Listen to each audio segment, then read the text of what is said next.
ನಮಸ್ಕಾರ, ಶುಭೋದಯ. ಸಂಕಲ್ಪ ಸಿದ್ಧಿ ಕಾರ್ಯಕ್ರಮಕ್ಕೆ ತಮ್ಮೆಲ್ಲರಿಗೂ ಆತ್ಮೀಯ ಸ್ವಾಗತ ಹೇಳ್ತಾ ಇರೋದು ನಾನು ಅನುಷಾ. ಮೊದಲನೇ ಬಾರಿ ನಮ್ಮ ಚಾನೆಲ್ ವೀಕ್ಷಿಸ್ತಿದ್ದೀರಾ ಅಂತಂದರೆ ಈಗ ನಮ್ಮ ಚಾನೆಲ್ನ ಸಬ್ಸ್ಕ್ರೈಬ್ ಮಾಡಿ, ನಮ್ಮ ವಿಡಿಯೋಸ್ನ ಲೈಕ್ ಮಾಡಿ. ಇದೇ ಮಾರ್ಚ್ 29ನೇ ತಾರೀಕು ಶನಿ ಬದಲಾವಣೆಯ ಪ್ರಯುಕ್ತ ವಿಶೇಷವಾಗಿರುವಂಥ ಶನೀಶ್ವರ ಮಹಾಹೋಮದ ಕಾರ್ಯಕ್ರಮ ಭಾಳ ಅದ್ದೂರಿಯಾಗಿ ವಿಶೇಷವಾಗಿ ಗುರುಜಿಯವರ ಒಂದು ಸಾರಥ್ಯದಲ್ಲಿ ನಡೀತಾ ಇದೆ. ಇದರಲ್ಲಿ ನೀವು, ನಿಮ್ಮ ಕುಟುಂಬದವರು ಪ್ರತಿಯೊಬ್ಬರು ಕೂಡ ಇದರಲ್ಲಿ ಪಾಲ್ಗೊಳ್ಳಬಹುದು. ಇದ್ರ ಬಗ್ಗೆ ಸಂಪೂರ್ಣವಾಗಿರುವಂಥ ಮಾಹಿತಿ, ಯಾವ ಸಮಯಕ್ಕೆ ಎಲ್ಲಿ ಬರಬೇಕು, ಇದೆಲ್ಲದ್ರ ಬಗ್ಗೆ ಕೂಡ ನೀವು ತಿಳ್ಕೊಳ್ಬೇಕು ಅಂತಂದ್ರೆ ಸ್ಕ್ರೀನ್ ಮೇಲೆ ನಿಮಗೆ ಸಂಖ್ಯೆಗಳು ಬರ್ತಾ ಇದೆ. ಈಗಲೇ ಕರೆ ಮಾಡಿ ಇದ್ರ ಬಗ್ಗೆ ನೀವು ಮಾಹಿತಿಯನ್ನ ಪಡೆದುಕೊಳ್ಳಬಹುದು. ಇನ್ನು ಕಾರ್ಯಕ್ರಮದಲ್ಲಿ ನಮಗೆ ಸಾಕಷ್ಟು ವಿಚಾರಗಳ ಬಗ್ಗೆ ಮಾಹಿತಿ, ಮಾರ್ಗದರ್ಶನ ನೀಡುವಂತಹ ಸ್ಪಿರಿಚುವಲ್ ಗುರು ಡಾಕ್ಟರ್ ವಿಷ್ಣುದತ್ತ ಗುರುಜಿಯವರಿದ್ದಾರೆ. ಗುರುಗಳನ್ನ ಇವತ್ತಿನ ಕಾರ್ಯಕ್ರಮಕ್ಕೆ ಬರಮಾಡ್ಕೊಳ್ಳೋಣ. ನಮಸ್ತೆ ಗುರುಗಳೇ, ಕಾರ್ಯಕ್ರಮಕ್ಕೆ ಭಕ್ತಿಯ ಸ್ವಾಗತ. ಕ್ರೋಧಿನಾಮ ಸಂವತ್ಸರದ ಕೊನೆಯ ಶುಕ್ರವಾರ ಅಂತಾನೆ ಹೇಳ್ಬೋದು. ನಮ್ಮಲ್ಲಿರುವಂತಹ ಒಂದು ಈ ಕ್ರೋಧಿತ್ವ ಎಲ್ಲವೂ ಕೂಡ ಹೋಗಿ ಏನಾದರೂ ವಿಶೇಷವಾಗಿ ಒಳ್ಳೆಯದನ್ನು ನಾವು ಸಿದ್ಧಿಸ್ಕೊಳ್ಬೇಕು ಅಂತಂದರೆ ಏನು ಮಾಡಬೇಕಾಗತ್ತೆ? ವಿಶೇಷವಾಗಿ ಈ ಶುಕ್ರವಾರ, ಕೊನೆಯ ಶುಕ್ರವಾರ ಅಂತಲೇ ಹೇಳ್ಬೋದು, ಈ ಒಂದು ಕ್ರೋಧಿನಾಮ ಸಂವತ್ಸರದ್ದು. ಇದ್ರ ಬಗ್ಗೆ ತಿಳಿಸ್ಕೊಡಿ. ಓಂ ವಿಶ್ವಸ್ಮೈ ನಮಃ. ಪ್ರೀತಿಯ ಬಂಧುಗಳೇ, ಏನಿಲ್ಲ, ನಮ್ಮಲ್ಲಿರೋ ಕ್ರೋಧವನ್ನು ಅದು ಹಿಡ್ಕೋಬೇಕಂತೆ. ಈ ಕ್ರೋಧಿನಾಮ ಸಂವತ್ಸರದಲ್ಲಿ ಎಂಥ ಕಾಮ, ಕ್ರೋಧ, ಲೋಭ, ಮೋಹ, ಮದ ಮತ್ಸರಗಳಿದಾವೋ ಅರಿಷಡ್ ವರ್ಗಗಳನ್ನು ಅದಕ್ಕೆ ಇತಿಶ್ರೀ ಇಡತಕ್ಕಂತಹದ್ದು, ಅದಕ್ಕೆ ಇತಿಶ್ರೀ ಇಡುತ್ತಾ ಪಕ್ಕಕ್ಕೆ ಸರಿಸ್ತಕ್ಕಂಥದ್ದು ಇಲ್ಲಿ ಬ್ರಹ್ಮಾಂಡ ಪುರಾಣದಲ್ಲಿ ಶಿವ ಮತ್ತು ವಿಷ್ಣು ಇಬ್ಬರು ಮಾತಾಡಿಕೊಳ್ಳುತ್ತಾರೆ. ಮನುಷ್ಯನ ಜನ್ಮದಾರಭ್ಯ ಇರ್ತಕ್ಕಂತಹ ಕರ್ಮಗಳು, ಅವನ ಆಚರಣೆ ಮಾಡತಕ್ಕಂತಹ ವಿಧಾನಗಳಲ್ಲಿ ಯಾವುದೂ ಅವನಿಗೆ ಅನುಕೂಲವಾಗಲಿಲ್ಲ, ಅನಾನುಕೂಲವೇ ಆಗ್ತಾ ಬಂದಿದೆ. ಎಲ್ಲಿ ಏನು ಹೇಗೆ ಮಾಡಿದ್ರೆ ಅವನು ಪ್ರವರ್ಧಮಾನಕ್ಕೆ ಬರ್ತಾನೆ ಅಂತ ಇಬ್ಬರು ಮಾತಾಡ್ಕೊಳ್ಳುವಾಗ ಸಭಾಮಂಟಪೆ, ರಾಜಮಂಟಪೆ, ಕದಂಬ ವನವಾಸಿನೆ, ಈ ಪದ್ಮವನೆ, ತುಳಸಿ ಕಾನನೆ ಈಗೆಲ್ಲ ಹೇಳ್ತಾನಪ್ಪ. ಏನು ತುಳಸಿ ತೋಟದ ಮಧ್ಯದಲ್ಲಿ ಅಥವಾ ನದಿ ಸರೋವರ ಕಮಲಗಳು ಬಿಟ್ಟಿರ್ತಕ್ಕಂತಹ ಆ ಕೆರೆ ಅಂಗಳದಲ್ಲಿ, ಇನ್ನು ಸಭಾಮಂಟಪ, ರಾಜಭವನ, ದೇವಸ್ಥಾನದ ಪ್ರಾಂಗಣ ಅಂಥ ಕಡೆ ಕುಳಿತುಕೊಂಡು ಸಿದ್ಧಿಲಕ್ಷ್ಮಿಯನ್ನೇನಾದರೂ ಸಿದ್ಧಿಸಿಕೊಂಡು ಬಿಟ್ಟರೆ ಬಹುಶಃ ನಿಮ್ಮ ಜೀವಮಾನದಲ್ಲಿ ಏನೇನು ಹೇಳ್ತಾನೆ, ಈ ಕಾರಾಗೃಹದ್ದು, ಆಮೇಲೆ ಸ್ಮಶಾನ ರೋದನ, ದುಃಖ, ದುಮ್ಮಾನ ಇವು ನಮಗೆ ಅಂಟೋದೇ ಇಲ್ವಂತೆ. ಭಗವಂತ ಅಷ್ಟು ಚೆನ್ನಾಗಿ ಪ್ರಫುಲ್ಲವಾಗಿ ನಮಗೆ ಕೊಟ್ಟು ಬಿಡ್ತಾನಂತೆ. ಇನ್ನು ಇಂತಹದ್ದಕ್ಕಾಗಿ ಏನಾದರೂ ಇದ್ದರೆ ಬಹುಶಃ ಆ ದೇವಿನ ಸಿದ್ಧಿಸಿಕೊಂಡಾಗ ಬಹುಶಃ ನಮ್ಮಲ್ಲಿ ಮೊದಲೇ ನೆಗೆಟಿವ್ ಇದೆಯಲ್ಲ, ಅದನ್ನು ತೆಗಿಬೇಕಲ್ಲ. ಅದನ್ನು ತೆಗಿಬೇಕಾದ್ರೆ ನಮಗೆ ಯಾವಾಗಲೂ ಒಂದು ಪೂಜೆಯನ್ನು ಮಾಡ್ಕೊಳ್ತೀವಿ, ಒಂದು ಯಜ್ಞವನ್ನು ಮಾಡ್ಕೊಳ್ತೀವಿ ಅಂತಂದರೆ ಮೊದಲು ಈ ಕರನ್ಯಾಸ, ಅಂಗನ್ಯಾಸ ಮಾಡ್ಕೊಳ್ತೀವಲ್ಲ, ಹಾಗೆ ನಮಗಿರ್ತಕ್ಕಂತಹ ಈ ಒಂದು ಅಮಾವಾಸ್ಯೆ ಅಂತ ಏನಿದೆಯೋ, ನಾಳೆ ಇರ್ತಕ್ಕಂತಹದ್ದು ಅಮಾವಾಸ್ಯೆ, ಷಷ್ಠಗ್ರಹ ಕೂಟ, ಸೂರ್ಯಗ್ರಹಣ ಇವೆಲ್ಲ ಒಟ್ಟಾರೆಯಾಗಿ ನಮಗೊಂದು ತಲೆ ಮೇಲೆ ದೊಡ್ಡದೊಂದು ಭಾರ ಇದ್ದಷ್ಟು ನಾಳೆ ದಿನ ನಮ್ಮ ಕಷ್ಟಗಳ ಎಷ್ಟು ಕೋಟೆಗಳಂತ ಇದ್ದಾವೋ, ಎಷ್ಟು ವರ್ಷಗಳಿಂದ ಅದು ನಮ್ಮ ತಾತ ಮುತ್ತಾತ ಮಾಡಿರ್ತಕ್ಕಂಥದ್ದು ಈಗ ಯಾರಾದರೂ ತುಂಬ ಚೆನ್ನಾಗಿದ್ದಾನೆ ಅಂತಂದರೆ ಅವನೇ ಮಾಡಿಕೊಂಡಿರ್ತಕ್ಕಂಥ ಅನುಕೂಲಗಳಲ್ಲ ಅವು. ಹಿಂದೆ ಯಾರೋ ಒಬ್ಬರಿಗೆ ಒಂದಷ್ಟು ಅನ್ನದಾನ ಮಾಡಿದ ಪ್ರತಿಫಲ ಇವನಿಗೆ ಬಂದಿರುತ್ತೆ ಬಹುಶಃ. ಇವತ್ತು ಸಣ್ಣದಾಗಿ ನೀವು ನೆಟ್ಟಿದ್ದ ಗಿಡ ಎಷ್ಟೋ ಜನಕ್ಕೆ ನೆರಳು ಕೊಟ್ಟು ಎಷ್ಟೋ ಜನಕ್ಕೆ ಹಣ್ಣು ಹಂಪಲು ಕೊಡೋದಿಲ್ವಾ? ಹಾಗೆಯೇ ಇವರ ವಂಶವಾಹಿನಿಯಲ್ಲಿ ಯಾರೋ ಒಬ್ಬರು ಏನು ಮಾಡಿರ್ತಾರೋ ಒಳ್ಳೆಯದು ಅದು ನಿಮಗೆ ಟ್ರಾನ್ಸ್ಫರ್ ಆಗಿರುತ್ತೆ. ಬಹುಶಃ ನೀವು ಇವತ್ತು ಶ್ರದ್ಧೆ ಭಕ್ತಿಯಿಂದ ಮಾಡೋದು ನಿಮಗೂ ನಿಮ್ಮ ಕುಟುಂಬಕ್ಕೂ ಆಗಬೇಕು ಅಂತಂದರೆ ಈ ಕ್ರೋಧಿನಾಮ ಸಂವತ್ಸರದ ಈ ಎಂಡಿಂಗ್ ಡೇ ಅಂದರೆ ಈ ಶುಕ್ರವಾರ ಏನಿದೆಯೋ, ಇಲ್ಲಿ ಲಕ್ಷ್ಮಿಯನ್ನು ಆಡಿಕೊಂಡಾಡ್ತಕ್ಕಂತಹ ವಿಧಾನಗಳು ಬಹಳ ಬಹಳ ಬಹಳ ಹೇಳ್ತಾನೆ.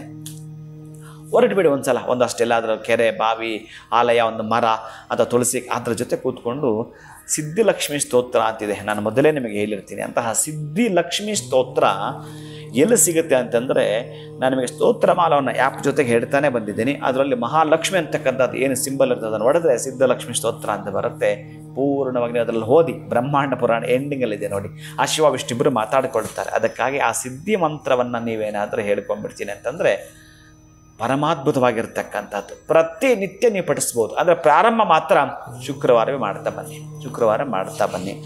ಅದರ ನೆಗೆಟಿವ್ ಸುತ್ತಕೊಂಡಿದ್ದಾಗ ಅಂತಹದ್ದಕ್ಕಾಗಿ ಲಕ್ಷ್ಮಿ ಕೃಪೆ ಆಗಬೇಕಾದರೂ ಕೂಡ ಯಾರು ಲಕ್ಷ್ಮಿ ಕಟಾಕ್ಷಕ್ಕೆ ಒಳಗಾಗ್ತಾರೋ, ಲಕ್ಷ್ಮಿಗೆ ಹತ್ತಿರ ಹಾಕ್ತಾರೋ, ಯಾರು ಲಕ್ಷ್ಮಿಯ ಸಂಪತ್ತನ್ನು ಪಡೆದುಕೊಳ್ಳೋದಕ್ಕೆ ಅಪೇಕ್ಷೆ ಪಡ್ತಾರೋ, ಬಹುಶಃ ಅವರು ಏನಾದರೂ ಕೂಡ ಎಲ್ಲೋ ಒಂದು ಕಡೆ ಭಯ ಪಡ್ತಕ್ಕಂಥದ್ದು, ಭೀತಿಗೊಳಗಾಗ್ತಕ್ಕಂಥದ್ದು, ನಮಗೆ ಅದಿದೆ ಇದಿದೆ ಅಂತ ಏನಾದರೂ ನೀವು ಮನಸ್ಸಿಗೆ ಹಾಕ್ಕೊಂಡ್ರೆ ಈ ಮಹಾಲಕ್ಷ್ಮಿ ಹೇಳ್ತಾಳೆ ಶನೈಶ್ಚರಗೆ, ನನ್ನ ಸಂಪರ್ಕಕ್ಕೆ ಬಂದಿರತಕ್ಕಂಥ ಭಾವ, ನನ್ನ ವ್ರತದಲ್ಲಿರ್ತಕ್ಕಂತಹವ, ನನ್ನ ಪೂಜೆಯಲ್ಲಿ ಪಾಲ್ಗೊಂಡಿರ್ತಕ್ಕಂಥವನಿಗೆ ನೀನು ಎಕ್ಸ್ಕ್ಯೂಸ್ ಕೊಡು.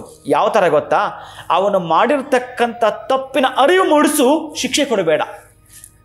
ಹಾಗಾಗಿ ಅಂತಹ ತಪ್ಪಿನ ಅರಿವಿದ್ದರೆ ನಾಳೆ ನಡೆಯುವಂಥ ಈ ಸ್ಥಾನ ಪಲ್ಲಟ ಏನಿತ್ತು, ಶನಿ ಮಹಾನುಭಾವನದ್ದು ಕುಂಭರಾಶಿಯಲ್ಲಿ ಏನಿದ್ದ ಆತ ಮೀನರಾಶಿಗೆ ಏನು ಬರ್ತಾ ಇದ್ದಾನೋ ಅದು ನಿಮಗೊಂದು ಆ ಎಕ್ಸ್ಕ್ಯೂಸ್ ಕೊಡ್ತಕ್ಕಂಥ ದಿನ.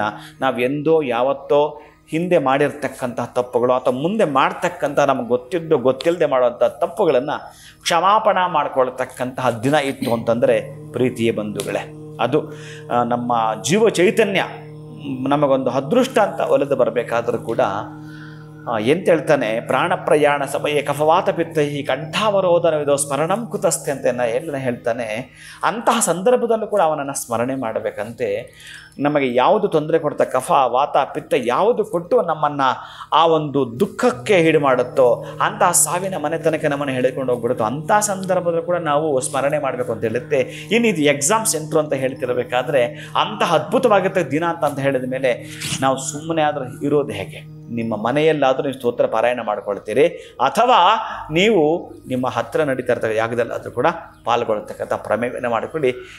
ನಾಳೆ ನೀವು ಮಾಡ್ತಕ್ಕಂತಹದ್ದು ಏನಿದೆಯೋ 2.5 ವರ್ಷಕ್ಕೆ ಇರೋವಂಥದ್ದು, ಆ 2.5 ವರ್ಷದಲ್ಲಿ ನೀವು ಮಾಡಿರೋಂಥದ್ದು ಏನಿದೆಯೋ ಅದು ಪ್ರತಿಫಲ ಸಿಕ್ಕೇ ಸಿಗತಕ್ಕಂತಹದ್ದು.